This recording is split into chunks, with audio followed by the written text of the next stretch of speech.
Welcome everyone back to TAP. I'm so glad you are here because this project, this podcast, this movement even is really important to me. But I feel like saying one thing, and that is, well, I want to say two things. Okay, first of all, we are in an eclipse season. So I'm so glad that my guest is with us today to talk about yin, the yin energy. We have the eclipse in Pisces Virgo axis, and we really need, the world needs some more yin energy and understanding of what that is. And the other thing I feel like sharing is that it might even be very related actually, but that often I feel after these interviews, I feel I didn't do well enough. And from one perspective, that's quite common, but it's actually not just that common thing where you get critical towards yourself. It's because I'm struggling to accept that I'm at a lower capacity, which I am, because this is after working hours. This is after a long day that I record these interviews. And so that I'm running on a lower capacity is hard to accept, but that is how it is. That is reality. And yeah, I just wanted to let you know that, and maybe have some understanding for what I just felt like saying that out loud. Basically, maybe you listeners can understand me better. Maybe I can have some more compassion towards me, and just accepting this is what we got, and it's better than not doing it. So now I want to present you with my guest today, Brynja Magnussen. You welcome, first of all. Thank you. You are another mystic, and you are a writer, and we're talking today about your book, Yin Mysticism. And I felt like giving that long intro because I have listened to, I think, the first chapter of some of your book on podcast, and then I have read parts of your book, Yin Mysticism, and it's really inspiring, and it's really needed. I feel it. It's really needed in the world, like I said, but also in my own psyche. So I feel like just asking you to introduce yourself and introduce just a little bit about what Yin mysticism is. Yeah, thank you so much. I'm Brynja. I'm a writer and an artist, and I'm on the lifelong learning journey of collecting systems to help with shamanic work, trance work, self-introspection.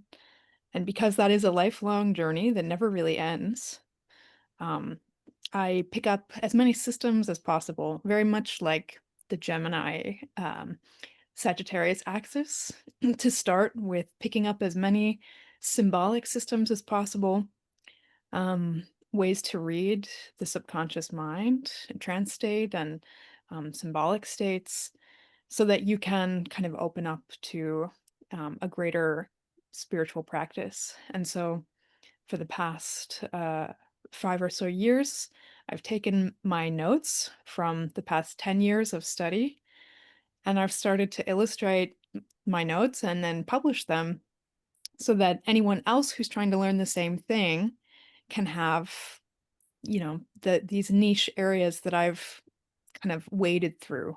So those topics are like the I Ching, animal totems, divination, um, human design, the gene keys, uh, and then Yin mysticism is what was one of the last projects to come out, and also one of the more different ones from what I've made in the past, because it's not so much like a guidebook for studying a system. It's kind of more like a philosophy that has helped explain my entire worldview of everything that is unexplainable, that's a very vast and broad way of talking about it.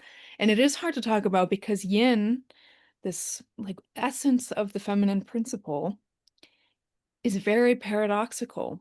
It's extremely paradoxical, and it's extremely counterintuitive and difficult to understand. And so it's even hard to talk about, and it was hard to write about. And writing it was almost like being in a dream. Like it was there's something very difficult to grasp. And this is one of the definitions of yin. Yin. It's very hard for your mind to wrap around it. But the idea is that uh, yin is the foundation, this very feminine principle that is in all things that you'll ever do. Everything has a yin and a yang, is the foundation for all the change and all the effect in life. And the society is yin phobic. We're terrified of yin.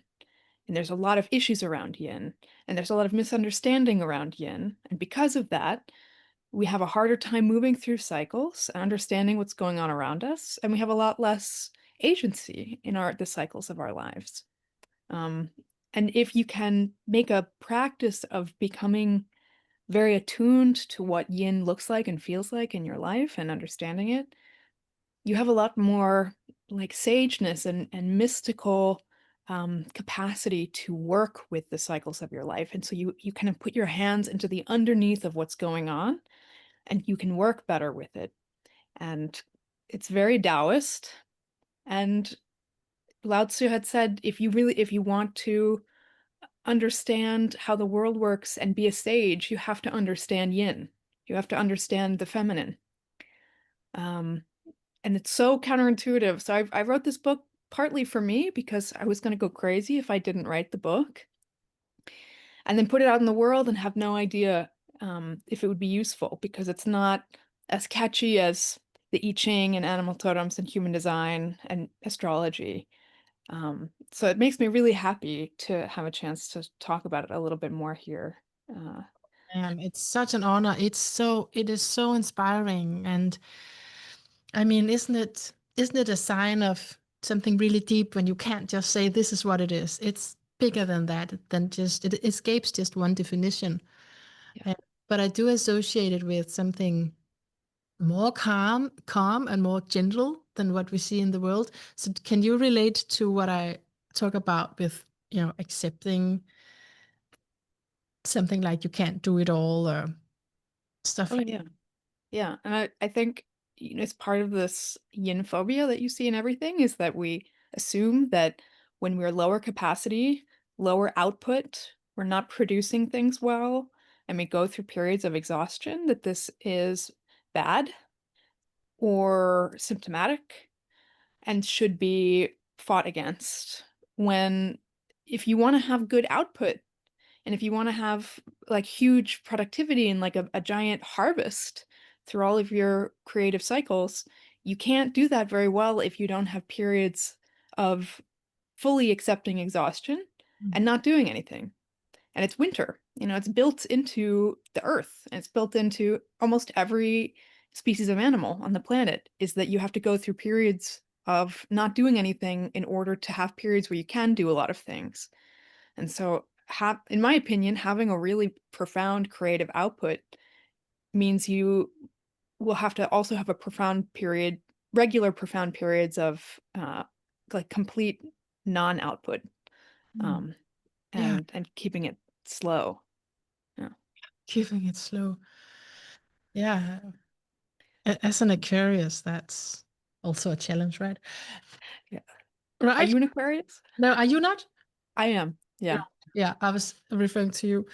Um, but let's talk about your astrology later.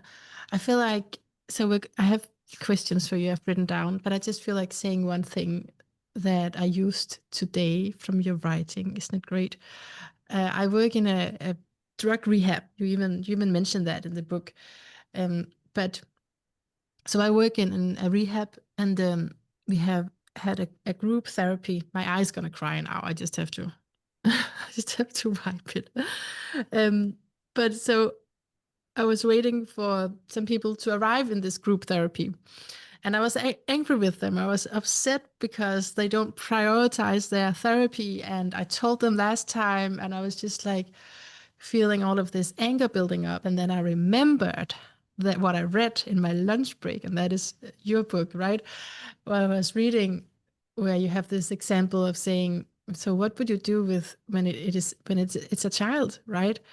So and you emphasize praising someone even if it's not if they're not doing a good job. Right. The part that I'm talking about is like it's even if they don't do a good job, praise them. And so I remembered that because we do a little meditation before beginning, and in that meditation, it just shifted inside of me, and I just started praising them. I was just, I apologized, and I told them, how happy I was that they came, and they told me that they were so happy because they were fearing being criticized, and they considered not coming because they knew they were going to be late.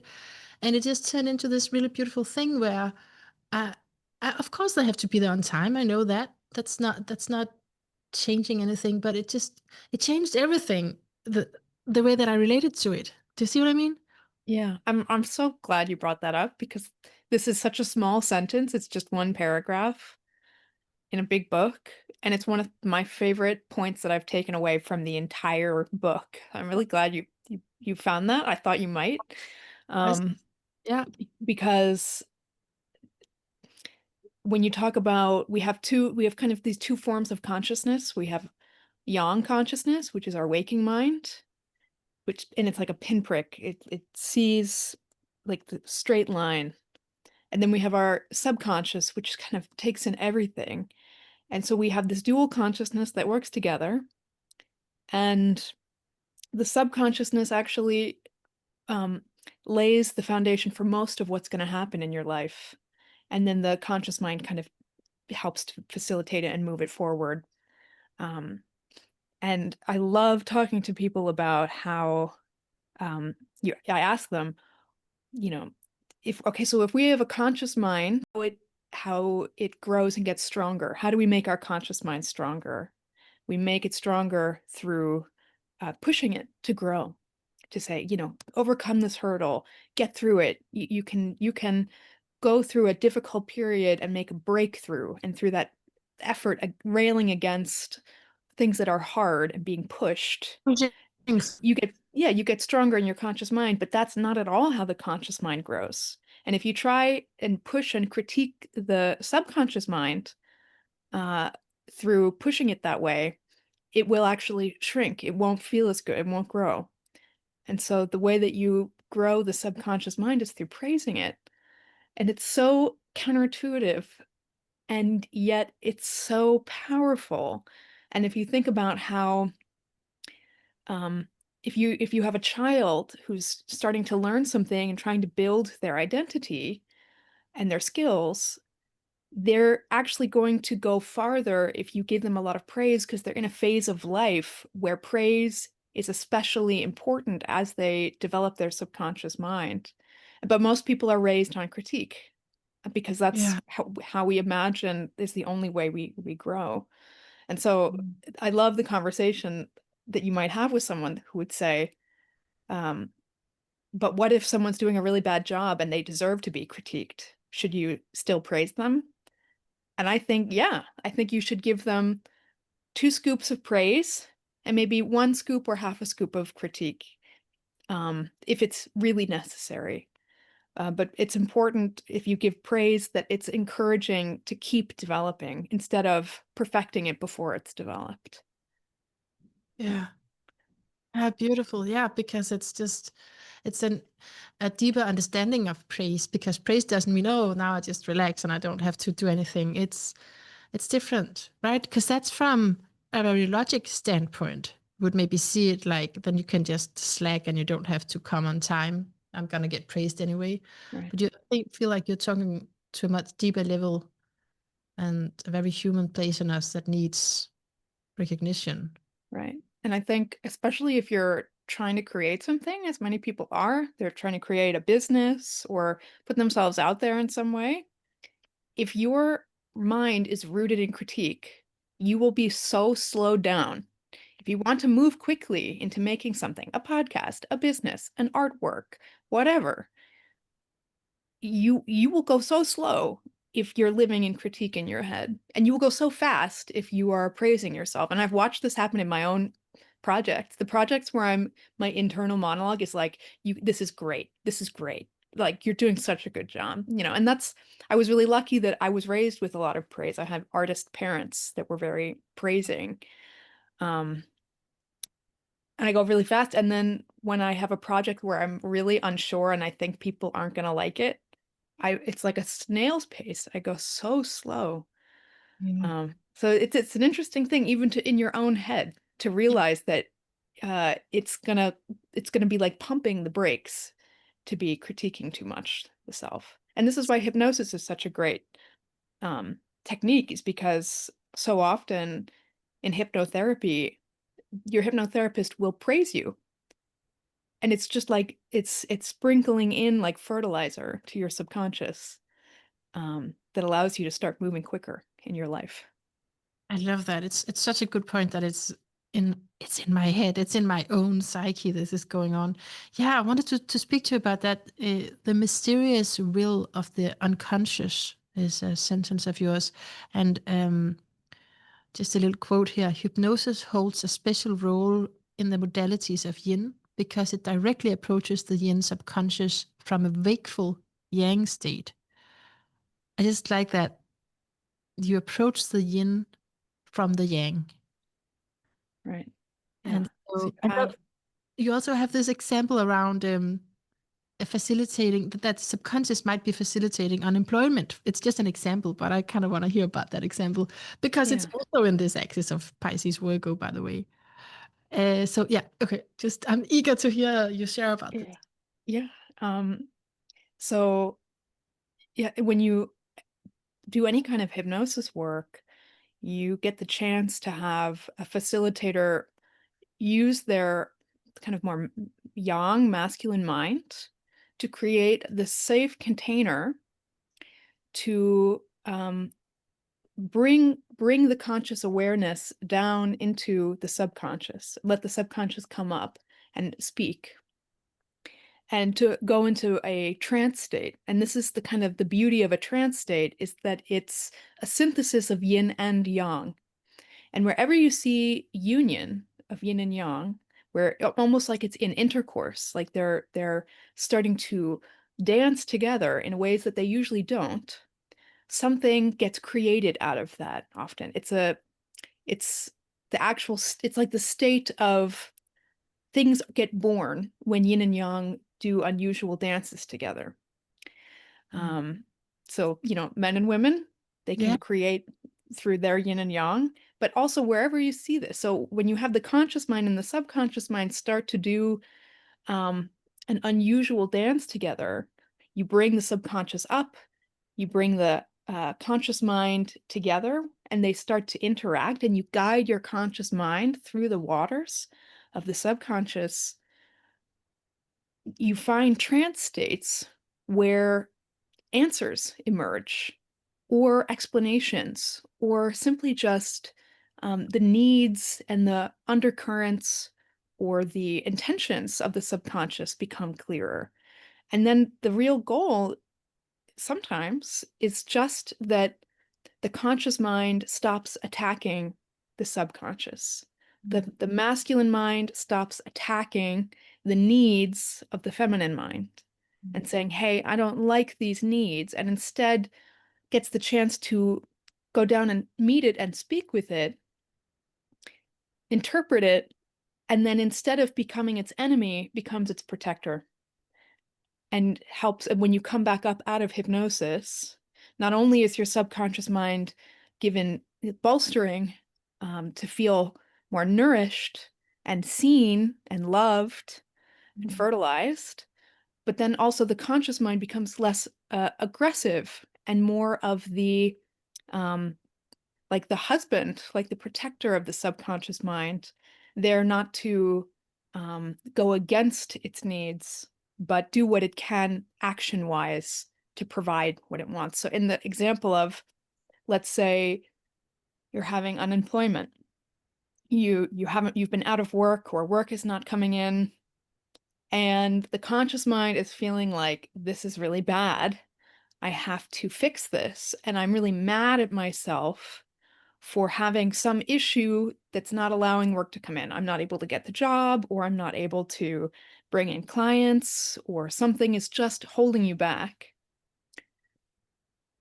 So often, the subconscious mind is facilitating. It's actually laying the circumstance in a way that we can't quite figure out how it's doing it, but it's doing it, that makes sure that that would happen because there might be a need that's met through the unemployment. So it might be that I need to rest, that I've done too much and I desperately need time away from that. It might be that this career is no longer my work in my life, and I would like you to stop immediately and stop doing this work and change to something else. It might be because there's, yes, just an interest has changed, or there's, it can be something as niche as your relationship to one of your parents who might not have worked. And so you might feel like, my mother might not have worked and I didn't understand that and I attacked it and I felt like it's, wrong.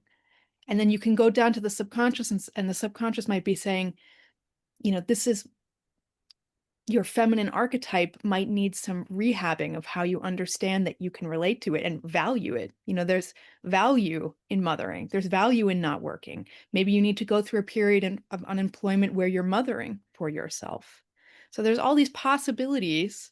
Wow. And so the conscious mind goes down and says, why are you doing this? Why are you um, giving me the opportunity to not do this job? And sometimes the answer is completely unexpected. Yeah. So the conscious mind goes down, right, to the Yeah, subconscious th and they try they to can think. meet in the middle. Yeah, Yeah, and what's happening is to my best understanding, the brainwave states that you yeah. get into when you're in hypnosis Mhm. are the brainwave states associated with subconscious thought. Ah, But when you're guided through hypnosis work, you can retain this kind of train of conscious awareness to observe it. And that's why having such a good facilitator is so important in hypnosis work, because they help you interpret messages.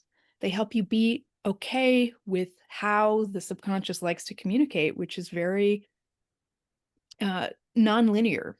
yeah, You come up against blocks and, all kinds of different symbols in the subconscious realm and feelings, and a facilitator helps you, find where the doorways are. It's very shamanic. It's yeah, trance work. yeah, Um, and then,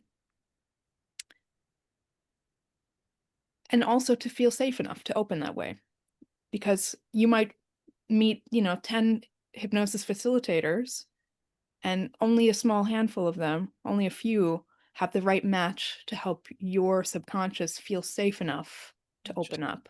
Yeah. I mean, when you speak of it, I think of therapy, right? And you also mentioned a few modalities of therapy, but something like internal family systems that I'm very into is definitely working in that way that you're explaining. But other trauma therapies are as well, and definitely safety comes first, or it's always sort of a requirement to go very deep, some level of safety anyway.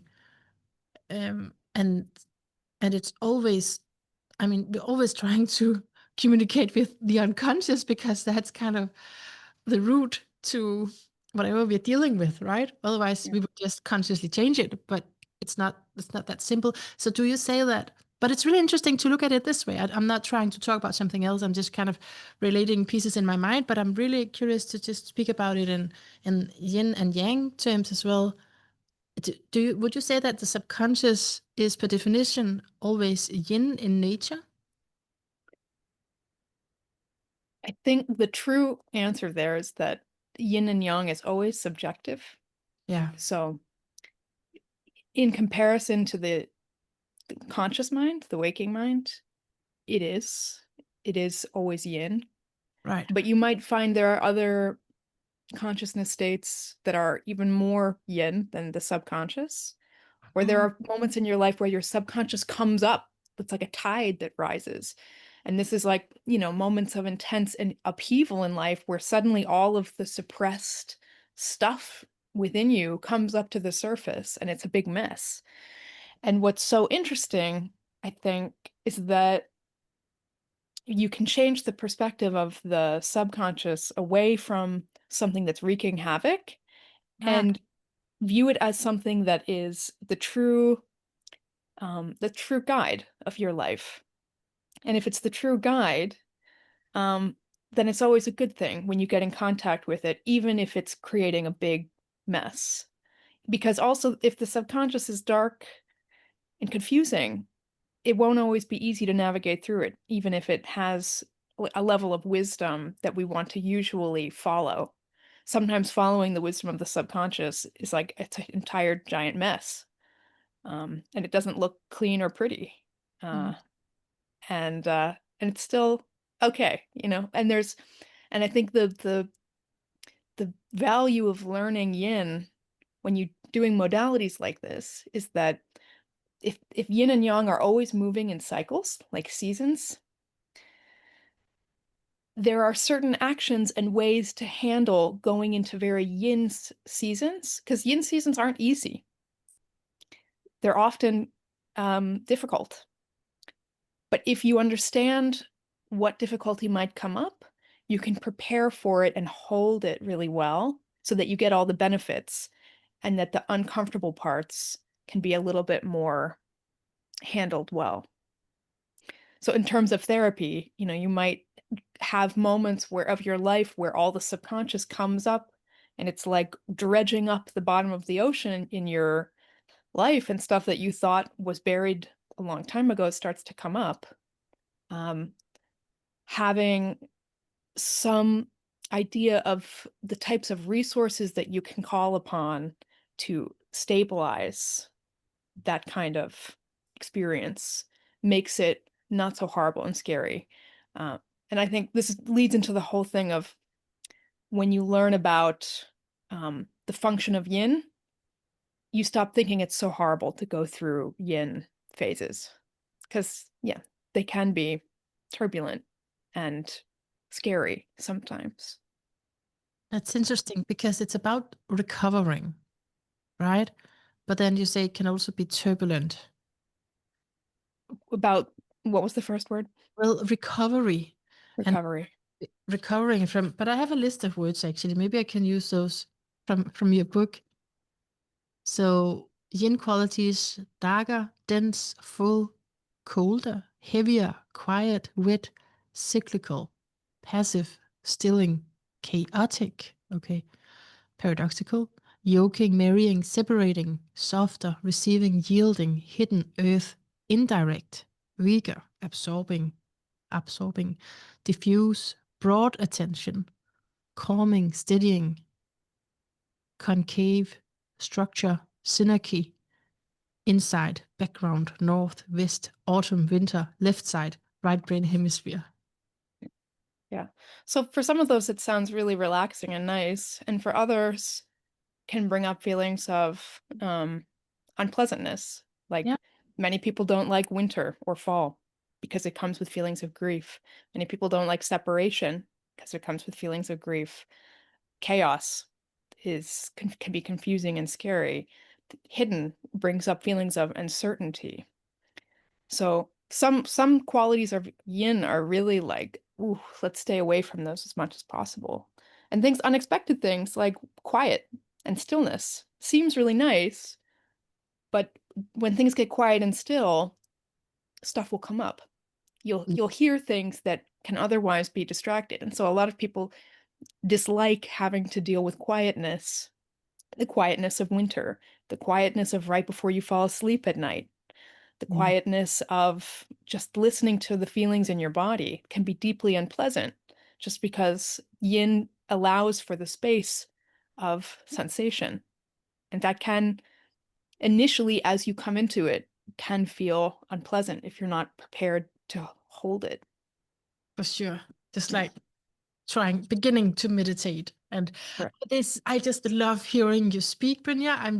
I'm excited and I want to get through my questions because Okay. and I love the way that you speak. But when I saw all that Aquarius energy, I knew you were going to be a good speaker. So Thank you. it's really beautiful. I love the way that you, yeah, can formulate this. So I want to go to, let's just follow the order here because you mentioned separation, but we're going to come back to that.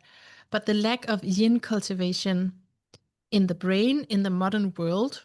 And I do qigong where we talk about yin deficiency, Mhm. and yeah, you also mentioned yin phobia, right? So let's talk about yeah, you have this quote: the subjugation of and separation from yin over millennia is bound to begin manifesting in neuropathology. That is so interesting. I want to hear about HDHD, which, yeah, I'm the kind of type, and also the fragmentary thinking takeover. And you refer to McGilchrist as a reference to that. Can you say something about that? Because I think it's related to what you were just saying, that it's hard to get still, and many of us have that in our bodies already. That is definitely a challenge.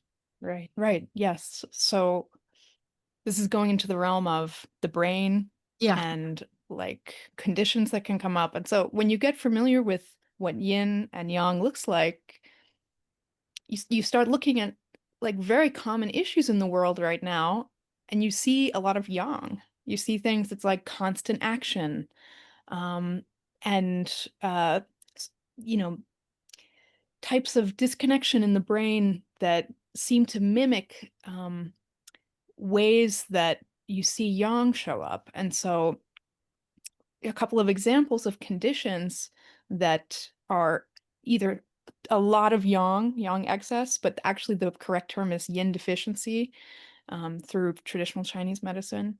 So I think ADHD is a great example of what happens in the brain when there's a massive amount of yang or a lack of yin while the brain is developing in early childhood. And I don't know this for certain. This is the disclaimer. I'm not a neuroscientist. Yeah. Um, so this is just my theory. Yeah.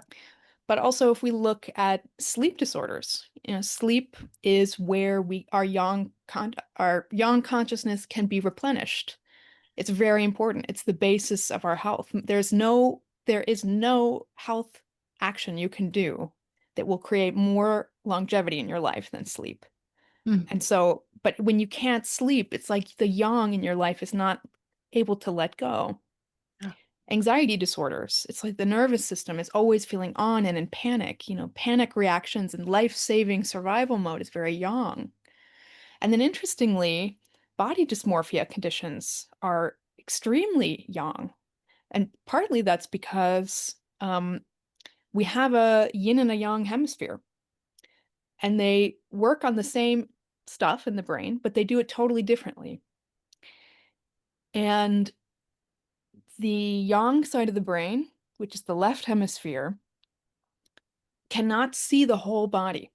It can only see parts one at a time. So that's the part of your brain that might look at your nose and say, this is the worst nose ever, and not be able to look at the whole face and see that the whole face is beautiful. It's the part that looks at the stomach and says, this stomach is not right with the rest of the body, but can't zoom out and see the rest of a beautiful body that's complemented by all the different shapes of the body. And so you can imagine that when your brain is wired to be more in the left hemisphere and emphasizing what the left hemisphere is looking at, you pick apart your body and you feel like these parts they're not, there's no gestalt whole picture. There's also, I could speak forever about yin beauty standards because it's also very pervasive of just like the hatred of yin in the body. And yin in the body serves a very important function psychologically. It's very psychologically comforting and grounding and anchoring. What could yin in the body be?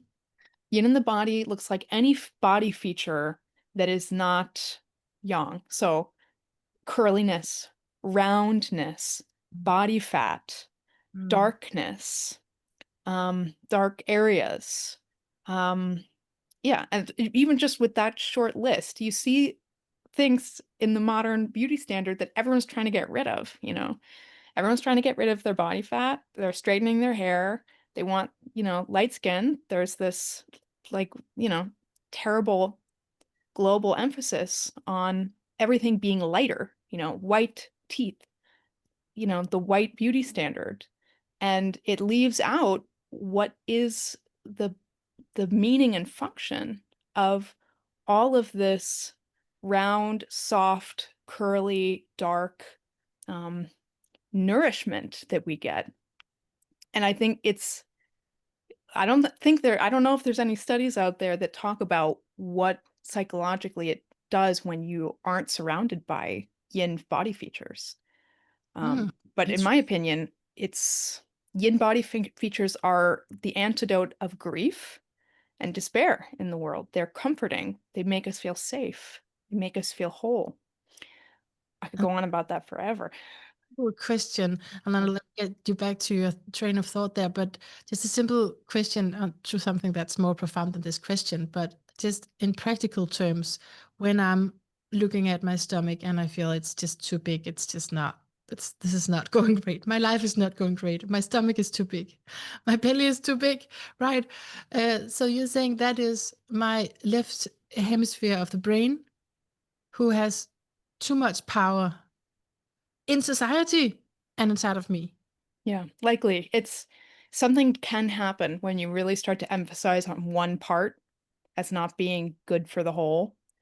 And the one of the best antidotes that I've found for this is actually seeing the world through an artistic lens.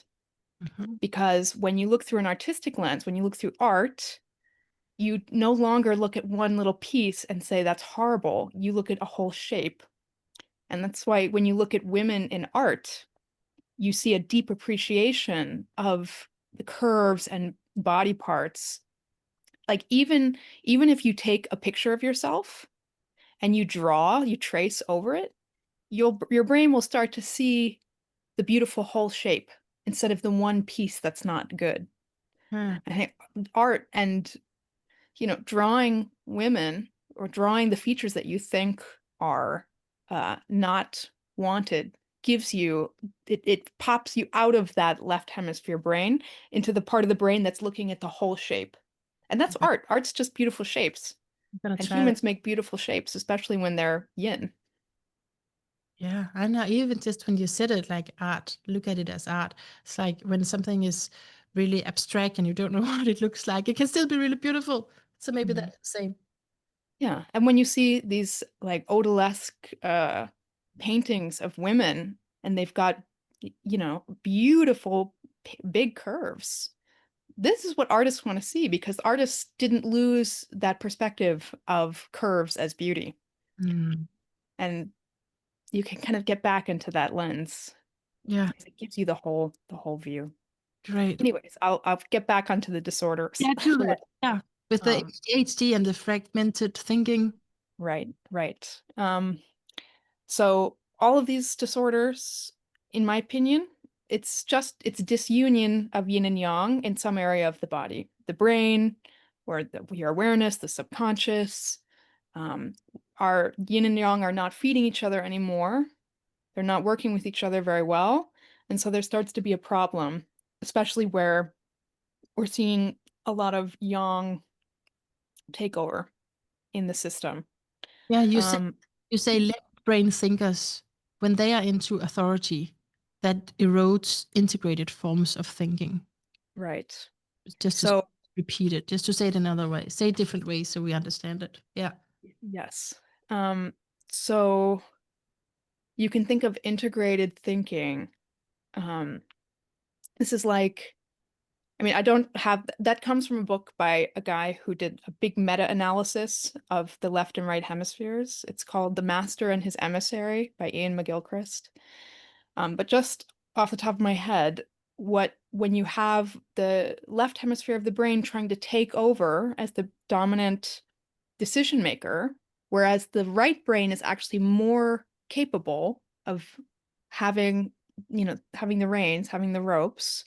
Mm. Um, you stop seeing the body as a whole. Um, you stop seeing society as a whole. You stop seeing the context in the decisions that you're making. Context starts to go away, and self-awareness starts to not be as present. And taking in negative feedback and correcting from negative feedback stops being there. These are all things that happen through the left brain not using the functions of the right brain so much. So the left brain The left brain's jobs, or what it's good at, it's a little bit more tunnel vision. And it's only aware of one side of the body. It's not aware of the other hemisphere. It's very mechanical and utility, and it focuses on things that aren't living and explicit answers. And so this left hemisphere brain is kind of like the brain that would cut apart a caterpillar just to see what's inside without thinking this is going to kill the whole caterpillar. The right brain, the yin brain, is very contextual. It looks at the whole big picture. So that means that it understands sarcasm, irony, humor, the whole picture of living things. It does facial recognition, and it does emotional expression. And so when those two aren't working together, all kinds of problems start to happen. And And there's they is then HDHD something like that? Is, Right, yes. is And that interestingly, yeah, there's a theory that ADHD might not be so much about the left and right hemispheres not communicating, but actually the front and the back of the brain not communicating. And the front of the brain, the prefrontal cortex, is the planner and looking into the future and kind of, making these executive decisions. But the back of the brain is more about memory and picking up perception, sensory perception, um, you know, memories, things like sight and time and body. And so if these two aren't communicating, it's like, how can we get anything done if executive decision making and planning is not working with what we're taking in as stimuli? And then the question is, why has that happened?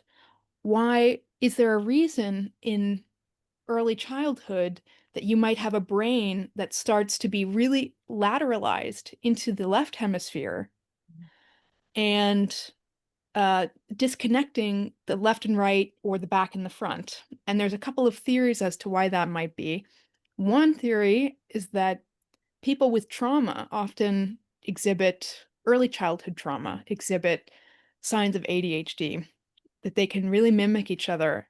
And I think it feels very obvious to me when you're in the womb and right when you're a small baby, you are meant to be in the most yin, most receptive time of your entire life. You yeah, are meant to be so safe and so calm, and your whole job is literally just to eat and be loved and be yeah. safe. And if you soak in enough of that, your brain will develop in a healthy way. But if you're an infant that feels frightened all the time, and infants are very perceptive, they can be frightened of things that you didn't even realize they're picking up on. Their brain is putting them in a panic state. And the panic state is young, it's awake. Their brain is saying, be awake. You have to be awake to save yourself, even Mm, as a baby. And it mm, trains the brain to use the yang functions of the brain more than it should as a child. And then it skews you into like this emergency panicked yang functions. And this is adaptive. If you think thousands of like millennia ago, if you were a baby and your tribe was being preyed upon by wolves all the time, and as a baby you can tell I'm in danger all the time, you would grow up and be really, really, constantly in a panic state or able to be have your attention everywhere all the time, kind of like ADHD. And that would be really good for you because it would keep you alive because your brain knew that you had to be in survival mode all your life because you were living in a dangerous time of the world. So like this kind of brain is suited better to survive in nature. Yeah, yeah. But now you have a child that might have frightening experiences as a baby, and then they grow up and there's no emergency.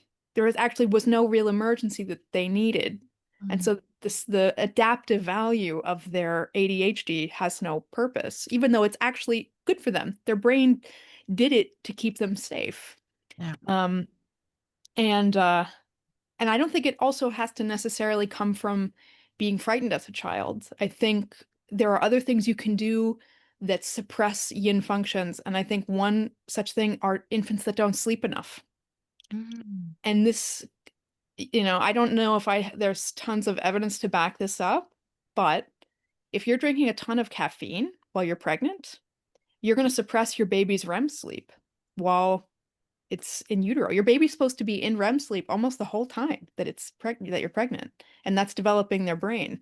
So if you're putting a drug into your body that suppresses REM sleep and keeps them from being in a restful yin state, your child might be wired to be more yang when they grow up.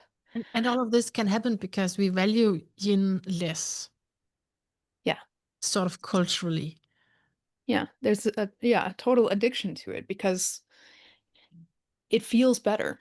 It's when you're in constant action, Yeah, uh, you don't have to feel what's going on.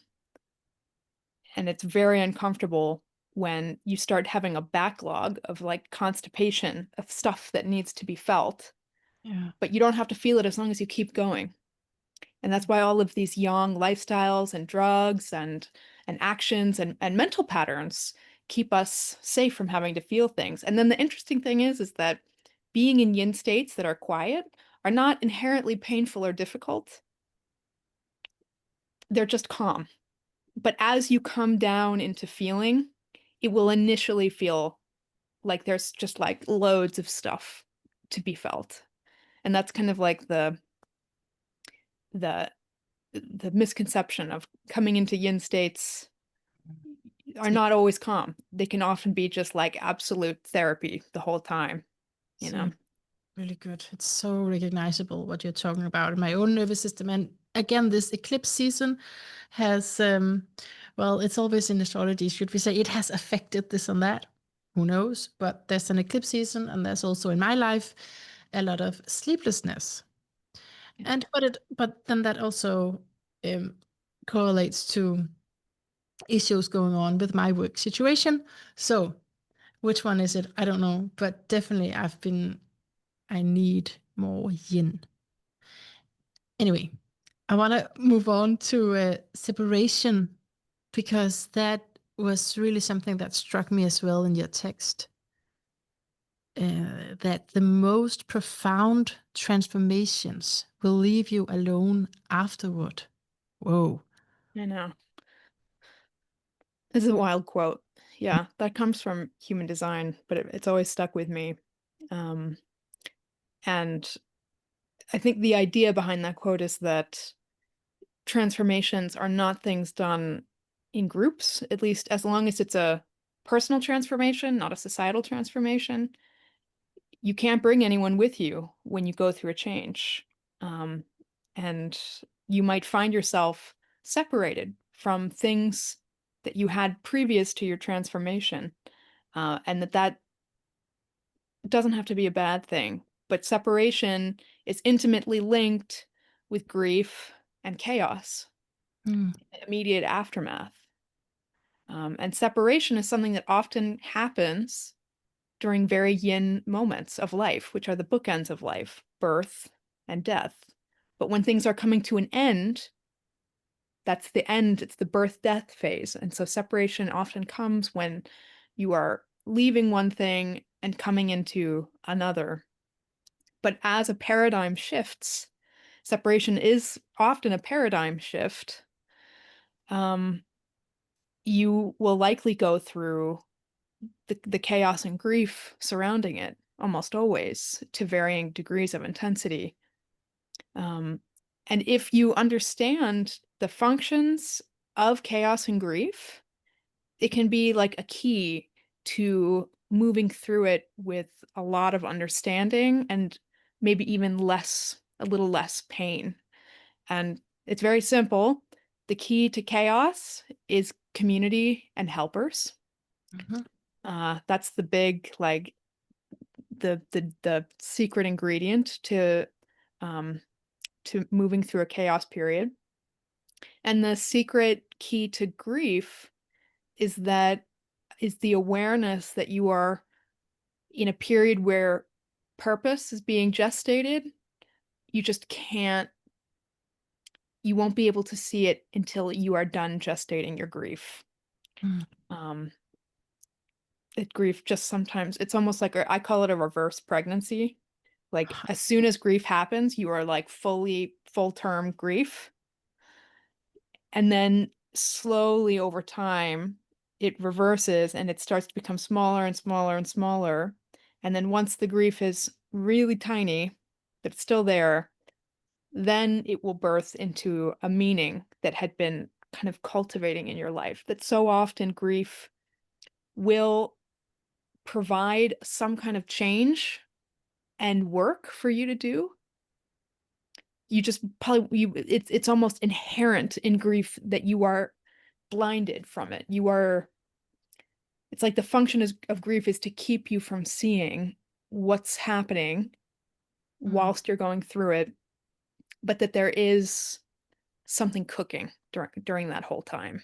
And if you can just at least hold on to um, that thought that there is meaning in the suffering of grief, it Yeah. can make it a lot more bearable. And that's the premise of logotherapy that you read about in Man's Search for Meaning, um, which is it's a whole type of therapy that was developed by a guy who survived the Holocaust. Is that he realized that if you could find meaning in your suffering, you could get through it and even find joy in it. Um, and so it's similar. It's the same in grief. Um, so it's very intimately linked.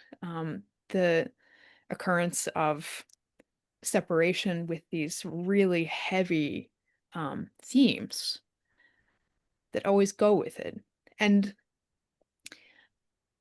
I think a great metaphor to understand why we can't see separation as a wonderful thing that's providing transformation, individuation, meaning, community support, um, is that it's like one of the only separations that we ever see where we don't think of it as painful and bad is birth.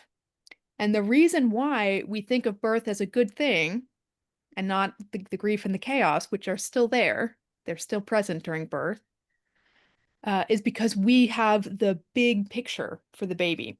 It's the only time that we get to see, I know Mm. exactly what's going to happen for this baby. I know that they're going to grow up and have a great life. In the Right. moment for the baby, they're having the worst time. They've just lost their home, their mom. Mm. They're very confused, they're very uncomfortable, and they're traumatized. Yeah. Um, and so everyone thinks it's a great thing except for the baby at that moment. But so in most other situations where we go through separation, we're the baby. And Ah, then and because we don't have that perspective. We are in the unknown. We don't know what's gonna happen. right. And so if you think of yourself as the baby in every time you go through a major separation that's devastating, then you say, well, what does a baby need to make this a good experience? And what they need is Mm. profound support because the baby needs to figure out, or the separating person needs to figure out what's the new world I'm living in.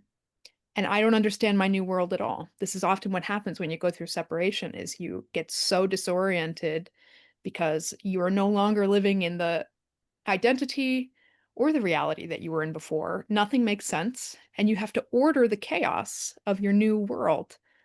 And if you have people around you to help you order it, kind of like the metaphor of the parents, you will find order again. Um, so to just give yourself the grace during separation periods that they're very yin periods. They are in betweens of cycles of life and death or old life and new life.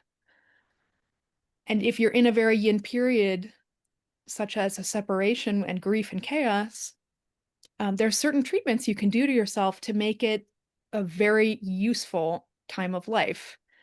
So, of course, the support makes it so that you don't, you know, completely fall apart during that period.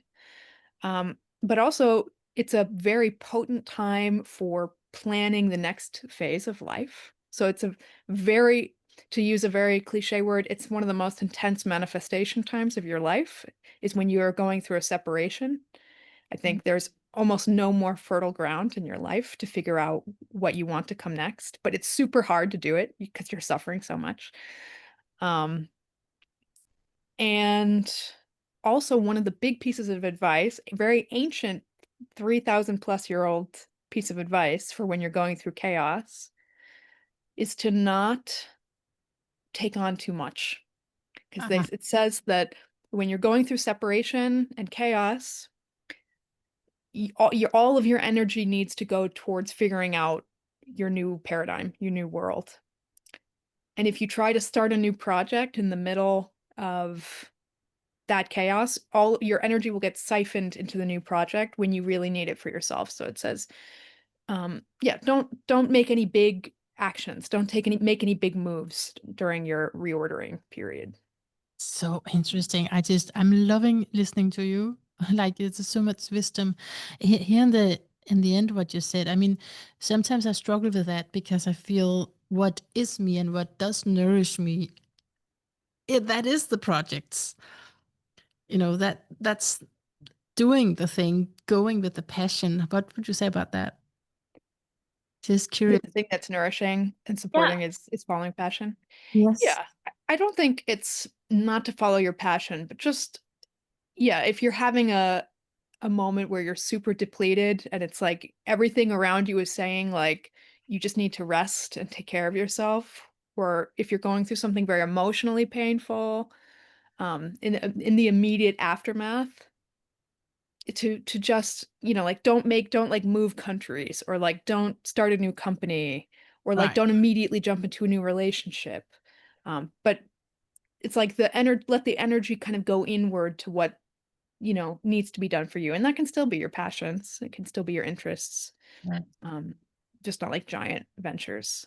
And Right. that wisdom comes from the I Ching, Okay. um, which has several um, proverbs that talk about what is the correct action to do as you move into a yin period.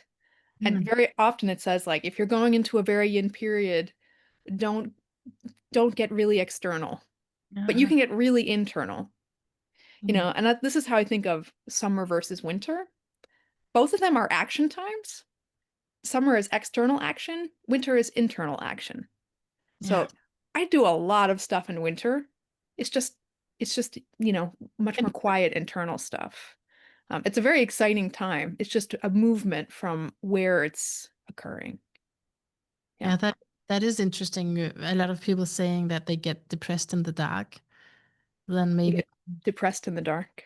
yeah, when they want to travel to other countries when it's winter in their own Yeah. country because it's depressing to a lot of people, right? Yeah. I used to have this. I used to have super seasonal depression. And Yeah. then I I've cured it by realizing that the reason I was having seasonal depression was because I didn't have passion burning on the inside in the wintertime. I wasn't it was like you build a internal creative fire in the winter. And if you have something to focus on that you're really enjoying to do in the wintertime that actually fulfills you, not just like, a job that's, you is okay and you enjoy it, but like a real personal creative project, Mhm. you light a fire that keeps you warm. And that's where the light is coming from. And then, so every year, this is how I structure it to prevent my seasonal depression, is every year during the summer, I start thinking something's going to be made this winter, and that's going to be my fire. And once I started to have this, and I had a creative project that was so, so exciting to me and so wonderful and so fulfilling that Yeah. I didn't want the winter to end at the end of winter. I didn't want to have to come out of my shell just because it was like a joyous festival dance going on inside of my little creative world. Um, like Wonderful. yeah, the passions of summer just moved onto the inside. I'll pass that on if I get it right. It's like having you're talking about having you're preparing a project in the summertime that you're doing in wintertime, but then it's less external. Right. Yeah. Am I getting It's it right? Yeah, that's how it works for me. I think it works different for everybody. Yeah, but Um, I'm always like when people say that, I'm not sure what to say because it's so based on the weather, you know, right. a depression. But so it's a good advice, keep the fire burning on the inside. Yeah, because then it doesn't matter what's going on with the weather.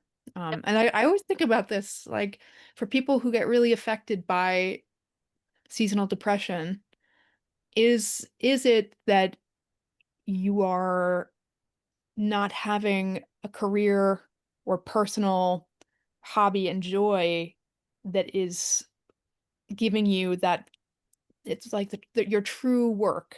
And I think that's a very difficult question because it's not always easy to figure out like what's my true work that's going to light me up, that's going to be good enough that it prevents seasonal depression. Mm. That's like a pretty difficult question to figure out. Um, but worth contemplating. And every year it's different for me. And so like every summer I'm like, all right, like start to think about it. What would I like to work on? Um, and I sometimes get scared because nothing comes up right away um, that is giving me that passion um, that keeps everything warm and light through the winter. Yeah. But that is definitely the question to contemplate, I think, now as well. Uh, with Pisces Virgo eclipse, it's definitely what is my true work? What am I really here for? And sitting you know, what I do because out of duty or habit, or I just found myself to be in this job. That's definitely a major question for people these days with the eclipse, I think. Yeah. That's one interpretation anyway. I'm gonna send you the seasonal chapters from the Yin book as well. Cool. I'd Uh, love to read it. I'd love to. yeah. So, Brynja, we are at our time. Oh, really? Already? Isn't it, Wow. isn't it awful? Because I have loved listening to you. I can't believe it. But I wanted to just save just a few minutes to something astrology. I mean, I've referred to the eclipse now a few times, but what about you? I mean, so you're also an astrologer, are you? I'm a baby astrologer. I started learning evolutionary astrology 2 years ago. And I'll tell you, since we're coming right off the topic, my winter project this year is an astrology project. Yay! Great. Yay! I'm so excited about it and I can't start it for another month or two because I'm so busy. But yeah, I Exciting. probably shouldn't say what it is, but it's gonna be like very noob astrology or like newbie um Yeah. super simplified astrology, and I'm worried about that because I take astrology as it's like the deepest soul Yeah. reflection of like your journey through consciousness. Oh my gosh, it's so deep. And now I'm gonna make like a really superficial, basic stereotyping astrology book for beginners and learners. But are you sure it's going to be stereotypical? Because it can just be foundational. I mean, the first things in astrology with the elements or whatever it is, the polarities, whatever it is that you're going through, that seems to be the most profound, even further down the road. It's like you're just finding more nuances of the same. And that I think is why it hits home so quickly.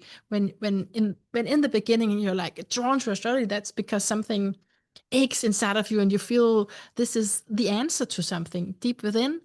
And I think the reason why it can hit home so deeply is because also further down the road, some of the same answers, is what makes sense. Right. Do you understand? And you just have to take those first steps. So maybe when we stop recording, I'll tell you what the idea is and Okay, you'll great. give me your professional astrologer opinion. Sure. Do you want to say anything about your own chart? You want me to say anything about your own chart? Oh my gosh. It's funny you mentioned the Aquarius and the voice in conjunction because I feel I've had such a long road of my voice feeling so suppressed and so embarrassed. And I have Saturn right next to my Mercury in Aquarius and Sun. And so anytime someone says I'm communicating well, I'm like, yes. I've been waiting till my Saturn return for my voice to come online a little better. You are communicating wonderfully. And when I saw your chart, I was like, yeah, this is what I need in my chart, because just because I have my descendant there in Aquarius, and I'm so and you do as well, but then you just have this whole seventh house of Aquarius energy. And so it's something I like in myself, with air and earth. So oftentimes I get really excited, but I don't have the words to say. So I think it's different kind of restriction than what you're talking about, because I think you have the words and you can get them out, but then with Saturn there, it's just like, but are you sure? Yeah. Also, in opposition to my Leo rising and Chiron in Leo, right on my ascendant, it's like, please don't look at me. Mm. Please don't witness me. Right. Um, that adds a little. I think that's the biggest tension in my chart is this all this Aquarius Leo access saying, express but slowly and carefully, and it's who you are, but don't look at me, but definitely look at me. Yeah, That yeah, it's a fun tension. yeah. And then also I started learning my astrology right at the tail end of my Saturn return, which was a profound, difficult period. Um, and it was so interesting to watch how right at that moment my North Node really come online. It's like a sequence of events happened where I got into a relationship which activated my seventh house sun. Uh-huh. And then that started to kind of shine into the rest of my chart. I, my North Node, I started making art. I launched a whole other art career. And then I have this Aries Venus, so it's like I make art with like incredible speed. It's like I'm explosive with creating. And that's Wow. just been like really delightful to experience it in real time as I'm learning it in astrology. Um, It's really beautiful. And also the thing about communication, you said that it's been a big deal for you with the voice. That's also the ruler of your North Node there is in the third house of communication. And then that's ruled by the Venus you're talking about, with using art as well. Because Venus is in Leo, so it's can be any kind of self-expression, of course, but that's definitely the artist there. Not Leo, Aries, sorry. Do you get that? the Aries, yeah. I mean, I'm Anyway, learning. I'm learning still. quick analysis. I'm not sure. Anyway, it's just relating to what you said, basically. But yeah, I guess just one mention is needed here is that Cancer energy you have, right? Because that's the Yin. Right. I think that's the perfect thing, is that you have so much Aquarius, so you can communicate about it, you can research on it, and you can find progressive, innovative ideas about what's really precious to you, and what you really embody is that Yin quality as well. Yeah. So I'm a Cancer moon and Cancer Mars. And it's funny, most people I'm close with are also Cancer moons Ah, and Cancer Marses. Like I'm surrounded by other Cancer moon, Cancer Mars people. We're all very sensitive. Um, but what is something I found really interesting is there remember learning about uh these two houses or zodiacs, the Pisces 12th house, the Scorpio 8th house, as these water signs that have keywords relating to spirituality. You've yeah. got um, the faith type, God, esoteric, mystical stuff in the Pisces 12th house. And then you've got the occult, transformative stuff in the Scorpio 8th house. But there's a third water sign that you don't really hear these keywords of spirituality with Ah, them. And it's the fourth house Cancer. And to me, again, it's like, here's the yin phobia again, because this is the however, right, you cannot progress spiritually or emotionally if there's not safety. Yeah. And in a lot of spiritual traditions, you'll also say something in to the extent of that you have to work on your emotions in order to grow spiritually. Yeah. Yeah. So all of a sudden I had this epiphany like, the Cancer fourth house type of spirituality, variety of spirituality is this missing piece in spirituality that nobody talks about. It's like, we want this Pisces mysticism, we want this Scorpio mysticism, but what about Cancer mysticism? What about deep mothering in order to have profound experiences of like transcendence? Yeah. And I've met women who are spiritual leaders, medicine leaders, who their whole thing is deep, deep mothering in ceremony, and they Mm. embody deep mothering, and their clients have these profound, profound spiritual awakenings because they feel safe and mothered and loved and seen enough to, in ceremony, to make huge leaps that they couldn't make in any other form. And it's Wow. like I just love it. It's like this like missing piece I never hear talked about. And like I want to like put it up on its pedestal. Like, Yes, do it. yeah, That's cancer. why the Yeah, archetype is inside of you, so you can do that, I think. yeah, Yeah, maybe. yeah, absolutely. Oh, I love those ideas. Yeah. And it's interesting when you talk about Pisces and the eighth house. So I'm a Pisces in the eighth house. You talk about Scorpio, right? I kind of correlate that. I'm doing a podcast in Danish called um, Mystic, and a podcast about occult studies. So it's completely that, right? The Pisces, the mystic, and then the Scorpio archetype of the occult. Hmm. Anyway, Yeah, yeah, that's how it is, right? It's like you find yourself, and you can, of course, you can textbook your way out of it, maybe trying to synthesize what's my path, but I think you kind of live it, and you find it, and then you're like, that's what it says in my chart, right? right, right. Yeah. I know that's what I'm figuring out in learning astrology is like, can you further that? Can you instigate that type of awareness, or does it just happen and then you watch it in your chart? Yeah, both. I'm still learning. Yeah, but when I said that, I was like, yeah, but both. It's fun either way, and I think I only found my way through knowing, just pieces of wisdom from astrology to it. Mm. It's a helpful hand to hold. Yeah, Yeah, yeah, I'm very in love with it. And great. I'm so happy to talk to astrologers any chance that I get. Yes, but you are interested in many systems, and I really relate to that as well myself. So I love that. Yeah. I love that what I've learned through the Gemini Sagittarius axis. Yeah, My teacher, she explained it as the shamanic axis, and it's the picking up of systems axis, and it's communicating with animals, which is like my root of um my spiritual practice.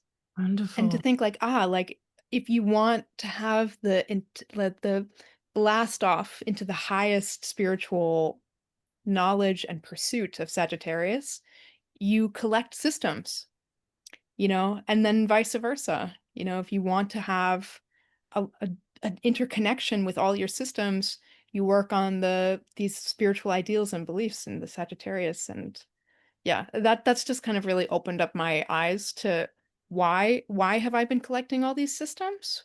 Yeah, How is that related to shamanic work and spiritual work to have all of these systems? Because if you want to have really comprehensive spiritual beliefs, it's great to have really comprehensive networks of symbol to that, understand. that's again the right brain.